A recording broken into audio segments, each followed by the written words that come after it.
اللہ کے نبی صلی اللہ تعالیٰ علیہ وسلم سے محبت یہ انسان کی فطرت میں ہونا چاہیے، اور محبت کسی سے ہوتی ہے تو اس کے آثار اس کے چہرے پر بھی ظاہر ہوتے ہیں، اس کی زندگی پر بھی ظاہر ہوتے ہیں۔ آدمی محبت میں جب مبتلا ہوتا ہے تو اس کی زندگی میں چینجنگ شروع ہو جاتی ہے، تبدیلیاں آنے لگ جاتی ہیں۔ عام سی بات ہے، آپ دنیا میں بھی دیکھیں، ایک مجازی عشق و محبت میں جو بندہ پاگل ہونے لگتا ہے، کسی لیلا کے پیچھے ہے، کسی محبوبہ کے حسن کے پیچھے پڑ جاتا ہے، اس کی زندگی میں چینجنگ آ جاتی ہے، وہ سب کچھ چھوڑ چھاڑ کر کے پیچھے لگا رہتا ہے۔ کبھی کبھار ہم نے دیکھا کتنے مجنوں ایسے ہی بنے ہیں شعر و شاعری کرتے ہوئے۔ محبت یہ اگرچہ دنیاوی عشق ہے، دنیاوی محبت ہے، مجازی عشق ہے، لیکن جو کائنات کے آقا و مولا کی محبت میں فدا ہوتا ہے، پھر وہ سر چڑھ کر کے بولتا ہے جان ہے عشق مصطفیٰ، جان ہے عشق مصطفیٰ، روز فضو کرے خدا، جس کو ہو درد کا مزہ ناز دوا اٹھائے کیوں۔ محبت کی ایک بات ہے میرے عزیزوں، جب تمہیں سچی محبت ہو جائے نا، یہ عام سی بات ہے تقریروں میں کہہ لینا یا کسی اور کو کہہ لینا کہ میں ان سے بہت محبت کرتا ہوں، یہ ایک الگ مسئلہ ہے، لیکن ریئل جو ہوتی ہے، جو ایک دم پیور جس کو کہتے ہیں، وہ محبت ہوتی ہے، تو پھر کائنات میں ہر جگہ اسے اپنے محبوب کا ہی حسن نظر آتا ہے، وہ اپنے محبوب کے علاوہ کسی چیز کا تذکرہ پسند بھی نہیں کرتا۔ ہم ایسے عاشقوں میں بریلی کے امام کو دیکھتے ہیں جنہوں نے اپنی زندگی حضور کی محبت میں فنا کر دی، ان کا حال تو یہ تھا جس چیز کو دیکھتے اپنے نبی کو یاد کرتے۔ حضور پاک صلی اللہ تعالیٰ علیہ وسلم کی محبت رچ بس جانا، محبت کی علامات میں آپ کو بتاتا ہوں۔ بندہ جب کسی کا ذکر کرتا ہے تو بار بار اس کا تذکرہ اس کی زبان پر آنے لگتا ہے، بار بار اس کا تذکرہ آنے لگتا ہے۔ میں آپ کے ذہن کو قریب کرنے کے لیے ایک بات کہتا ہوں۔ ایک بندہ مرید بننے کے لیے آیا ایک بزرگ کے پاس، کہا کہ مجھے مرید بنا دیجئے۔ کہا جانتے ہو مجھ کو؟ کہا پہلے سنا تھا آپ بڑے بزرگ، آپ کے پیچھے چلوں گا۔ انہوں نے کہا میرا جو طریقہ ہے وہ یہ ہے کہ پیر سے بے انتہا محبت ہونی چاہیے۔ کہا میں محبت کرتا ہوں آپ سے، مرید کر لیجئے آپ۔ کہا ایسی نہیں، میں دیکھنا چاہتا ہوں۔ دیکھنے کے لیے انہوں نے ایک طریقہ کیا اپنایا، کہا ایک بھینس خرید کر کے اس کے حوالے کر دیا، کہا یہ بھینس لے جا، اس کو پال۔ کہا کیا کرنا ہے اس کو؟ کہا اتنا پالنا اس کو، صبح نہلانا، دوپہر میں نہلانا، رات میں بھی نہلانا، 3 بار نہلانا، کھانا تم اپنے ہاتھ سے کھلانا اس بھینس کو، اور اس کے پورے بدن کو پوچھا مارتے رہنا، صفائی کرتے رہنا، اور اس کے ساتھ بیٹھ کر کے تھوڑی دیر باتیں بھی کرتے رہنا، اس سے دل لگا لینا۔ اس نے کہا آپ کا حکم ہے تو کرتا ہوں، ورنہ بھینس سے کیا کیا جائے، جانور ہی ہے نا۔ تو اس نے کہا ٹھیک ہے۔ بزرگ نے کہا 30-40 دن کے بعد آؤ۔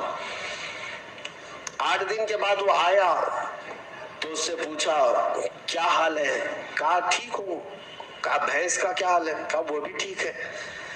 پھر انہوں نے سوال کیا دن بھر کیسے گزارتے ہو؟ کہا اچھے سے گزارتا ہوں۔ بھینس وہ بھی اچھی ہے۔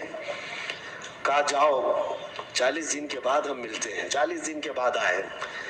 اب آنے کے بعد اس بزرگ نے پوچھا کیا حال ہے؟ کہا میری بھینس کا حال بھی بہت اچھا ہے۔ کہا تیری خیریت پوچھ رہا ہوں، بھینس کی بات کر رہا ہے۔ دن کیسا گزرتا ہے؟ کہا میری بھینس تو بہت اچھی ہے، صبح اٹھتی ہے میرے ساتھ بات کرتی ہے، دوپہر میں نہلاتا ہوں، رات میں اس کے ساتھ بیٹھتا ہوں۔ کہا میں تیری خیریت پوچھ رہا ہوں، بھینس کی بات کر رہا ہے۔ اس کے بعد جتنے سوال وہ کرتے رہے ہر بات میں بھینس۔ تب اس بزرگ نے فرمایا کہ یہ صرف اور صرف ریہرسل ہے، ایک پریکٹس ہے۔ ایک بندہ اگر جانور کے ساتھ بھی وقت گزارنے لگ جائے تو اس کا دل اس کے ساتھ لگ جاتا ہے، اور اگر تو اللہ کے رسول کے ساتھ دل لگا لے میرے عزیزو، جانور کو تو یہ اختیار نہیں تیرے دل کو قابو میں رکھنے کا، لیکن آمنہ کے لال کو یہ اختیار ہے تیرے دل کو اپنے قبضے میں رکھنے کا۔ حضور پاک صلی اللہ تعالیٰ علیہ وسلم سے محبت بڑھے گی تو کیسے کہ کثرت سے ان کا ذکر ہونے لگ جائے، صبح دوپہر شام ان کی حدیثوں کی بات کرو، حضور کے اخلاق کی بات کرو، نبی پاک صلی اللہ علیہ وسلم کی سنتوں کی بات کرو، تو آٹومیٹک آپ کو محبت ہوگی۔ اور اگر حدیثیں یاد نہیں ہیں تو کم سے کم حضور پر کثرت سے درود پڑھنا شروع کرو۔ ایک 1000 बार रोजाना तुम दुरूद पढ़ो, फिर 40 दिन के बाद मुझसे मुलाकात करो, मैं आपसे बताता हूँ इंशाअल्लाह ये वो कामिल वजीफा जो इमाम गजाली ने फरमाया, मैं आपके सामने कह रहा हूँ। 40 दिन के बाद तुम्हारी खुद की कैफियत ये होगी कि दुनिया तुम्हें फीकी लगने लगेगी और हर रात तुम ये कह करके सोओगे मेरे आकाओं की मुद्दत हुई है, मेरे आकाओं की मुद्दत हुई है। तेरी राह में आँखियां बिछाते बिछाते, तेरी यादों में, तेरी हसरतों में बड़े दिन हो गए हैं घर को सजाते सजाते। ये कब होगी? जब कसरत से तुम हुजूर को याद करो। आला हजरत को हमने देखा, फना फिर रसूल यूं ही नहीं कहते।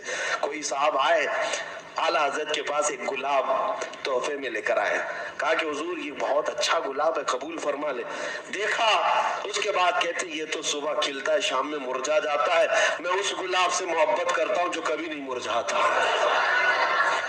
जो कभी नहीं मुरझाता। लोग फूल की तारीफ कर रहे थे, आला हजरत से खामोशी गवारा ना हुई, फूल को देखते रहे और फिर नात भी लिखते रहे। क्या?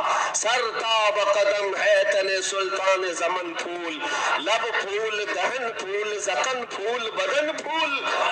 हुजूर के हर अज़ू को फूल से तशबीह देने लग गए। लब फूल, दहन फूल, जकन फूल, बदन फूल। वल्लाह जो मिल जाए मेरे गुल का पसीना, मांगे न कभी इत्र न फिर चाहे दुल्हन फूल। क्या बात रजा उस चमनिस्तान करम की, जहरा है कली जिसमें हुसैन और हसन फूल। अब आला हजरत को उठा कर देखें, पूरी नात फूल पर लिखी है लेकिन गुलाब पर नहीं, मदीने के गुलाब पर लिखी है। मोहब्बत इसको कहते हैं कि जब अपने महबूब का तस्करा हो तो दुनिया में किसी भी शय का तस्करा हो लेकिन याद अपने महबूब किया जाए, याद अपने महबूब किया जाए। मैंने देखा है आला हजरत को मैं इसलिए ज्यादा जिक्र करता हूँ कि उनके कलाम पढ़ने के बाद हुजूर से मोहब्बत में इजाफा होता ही है, इश्क में इजाफा होता है। अपना प्रैक्टिकल जो हम बताते हैं, बाकी दूसरों का मालूम नहीं। नबी पाक सल्लल्लाहु ताला अलैहि वसल्लम के दरबार में करीब होने का जो शौक बढ़ता है वो आला हजरत के कलामों से बढ़ता है। आप देखें उन्होंने कहाँ कहाँ जिक्र किया और ऐसी ऐसी जगहों पर अल्लाह की हमद बयान करना है, अल्लाह की तारीफ जिसको हमद कहते हैं, वो जब बयान करना, बहुत सारे लोगों ने दुनिया में हमद बयान की है और कई ऐसे दूसरे तबके के लोग, दूसरे मकतबे फिक्र के लोग भी हमद लिखे। बचपन में उर्दू स्कूल की किताबों में वो हमद भी आती थी, वो अल्लाह बहुत बड़ा है जिसने हमारी गाय बनाई। सुने होंगे आप, या शायद हो सकता है आपके सिलेबस में चेंज हो गया, पुराने लोग जानते हैं। वो अल्लाह बहुत बड़ा है जिसने हमारी गाय बनाई। इस पर हमद अल्लाह की, ठीक है, अच्छी बात है। वो अल्लाह बहुत बड़ा है जिसने हमारा घर बनाया, हमें बाप दिया, हमें माँ दिया। वो अल्लाह बहुत बड़ा, हमद है ये। लेकिन आला हजरत को देखो, अल्लाह की हमद बयान करनी है, यूं कहते हैं वही रब है जिसने तुझको हमतन करम बनाया, हमें भीख मांगने को तेरा आस्था बताया। तुझे हमद है खुदाया, तुझे हमद है खुदाया। अल्लाह की हमद है, लेकिन किस बात पर? इस बात पर कि अल्लाह का सबसे बड़ा शुक्र इस बात पर है कि महबूब अपना करीबी हुआ हमें अता फरमाया। कहीं पर भी देखें, ये मोहब्बत की अलामत जाहिर हो जाती है, बातों में, तकरीरों में, कलम में जाहिर हो ही जाती है। दुआ जब बंदा करता है तो क्या दुआ करता है? दुआ में अपने क्या क्या अजीज और अकारिब के लिए मांगता है, रिश्तों के लिए मांगता है, अपनी दुनिया के लिए मांगता है। दुआएं यही होती हैं। आला हजरत की दुआएं पढ़ो। आला हजरत दुआएं क्या करते थे? अल्लाह अकबर, वो भी मुनाजात आपने सुने होंगे, मशहूर दुआ आला हजरत की, या इलाही हर जगह तेरी अता का साथ हो। यह है ना, पढ़ते भी होंगे। ये मुनाजात है, ये दुआ है, अल्लाह की बारगाह में मांगी हुई दुआ है। लेकिन मैं इसकी आज खुसूसियत बताता हूँ आपको, इस दुआ की, इस मुनाजात की। पूरी दुआ उठा लेना आप, जितने अशार है इसके अंदर।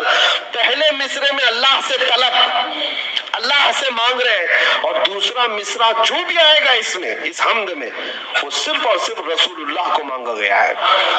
हुजूर के तज़किरे के अलावा कुछ भी नहीं मांगा आला हजरत ने। अब मैं पढ़ के सुनाता हूँ, देखो आप क्या मांगते हैं दुआ में भी। या इलाही हर जगह तेरी अता का साथ हो, जब पड़े मुश्किल शहे मुश्किल कुशा का साथ हो। दुनिया में कुछ नहीं मांगा, जब मुश्किल आए तो अल्लाह मुश्किल कुशा रसूल का साथ हो। और फिर आखिरी वक्त आए, या इलाही